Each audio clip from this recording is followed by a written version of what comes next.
में नहीं माया परम्पार। शरण शरण में शरण हूँ, हे गुरु वंदे छोड़। मोहि उबारो हे गुरु, यह शव वारिणी हो। जने अधीन बंधन करो, केहि विधि कीजे से। वारि पार की गमा नहीं, नमो नमो गुरुदेव। पल पल स्मरणीय बीज कला विभूषित अमर हिमालय योगी मेरे हृदय के सम्राट नित्यनाथ सदगुरु के पावन चरणों में कोटि सा नमन। सदगुरु परिवार के चरणों में कोटि सा नमन।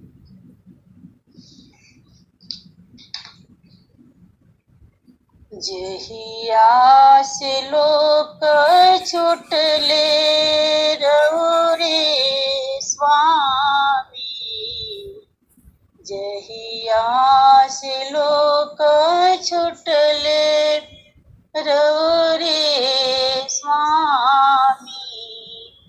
जय राम रन बहु सतावेल हो, जय राम रन बहु सतावेल हो। आए आषाढ़ घन छाए, आए आषाढ़ घन छाए। घन दामिनी चमकावेल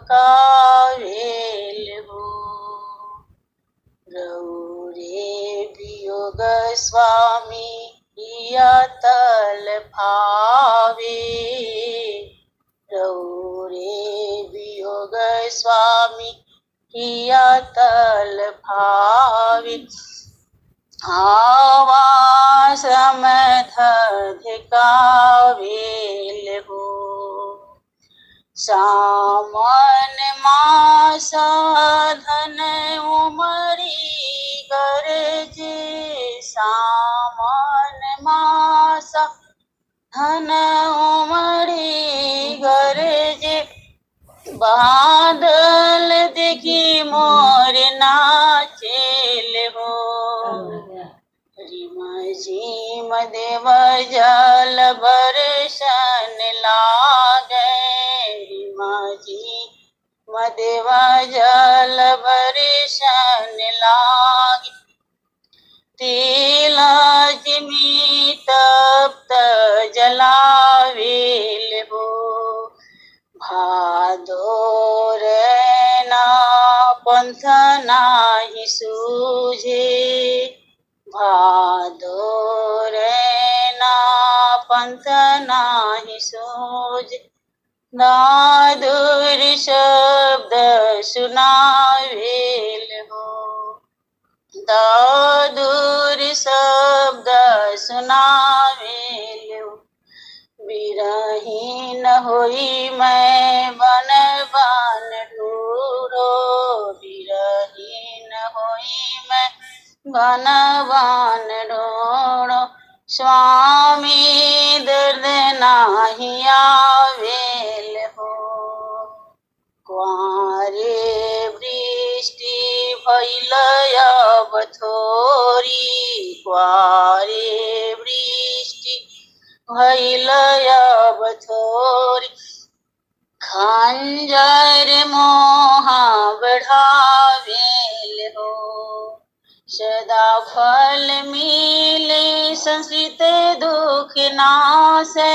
सदा फल मिले संस्कृत दुख नासे।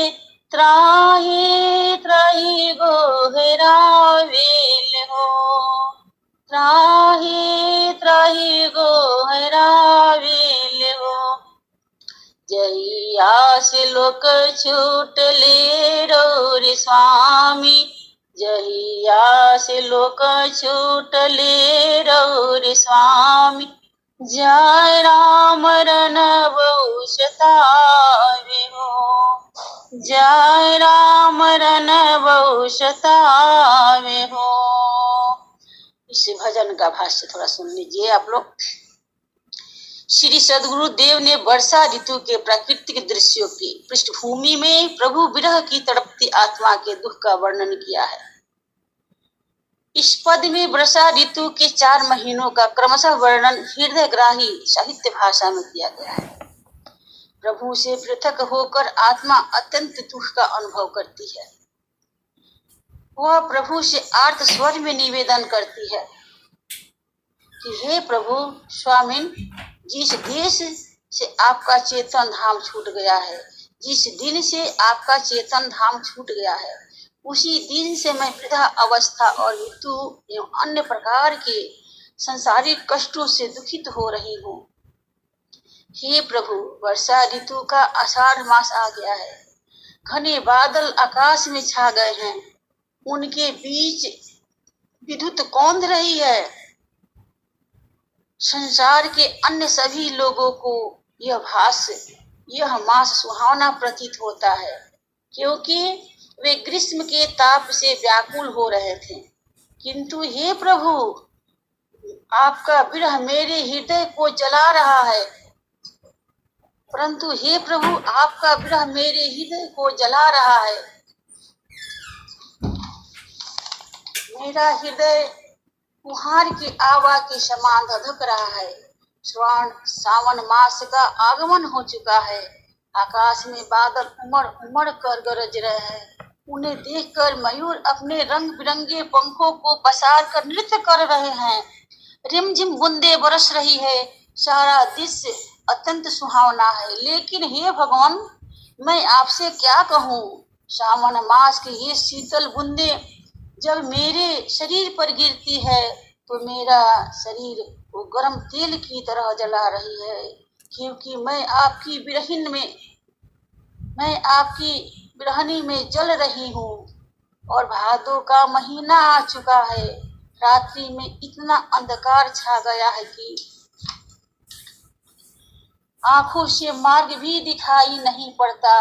मेढकों की टर टर की आवाज चारों ओर सुनाई पड़ रही है। ये सारे दृश्य मेरी बिरहनी की ओर और भी तीव्र गति से आ रही हैं। मैं आपकी खोज में वन वन भटक रही हूँ, किंतु हे प्रभु, आपको मेरी इस दशा पर थोड़ी भी दया नहीं है। आप कितने निष्ठुर हैं, आप कितने कठोर हैं। आप प्रकट होकर अपना दर्शन क्यों नहीं देते। अब आश्विन मास आ गया है, वृष्टि कम हो गई है। शीतल बादलों से, शीतल पर्वतों से खंजर पक्षी उतर कर बहुत सुहावने लग रहे हैं। मैं त्राही त्राही की रट लगा रही हूँ। हे सद्गुरु सदाफल देव जी महाराज, आपने मुझ पर कृपा कर अपना दर्शन दीजिए और प्रभु भजन की युक्ति प्रदान करें। मेरे सांसारिक सारे कष्टों का निवारण कर दिया है। मैं आपका प्रसन्न और सौभाग्यशालिनी हूँ। विरह संतप्त आत्माओं की शांति के लिए उनकी आर्त पुकार सुनकर रवित होकर परम प्रभु अपने संदेशी दूत सद्गुरु से मिला देते हैं। तब वह आर्त आत्मा सद्गुरु शरणागत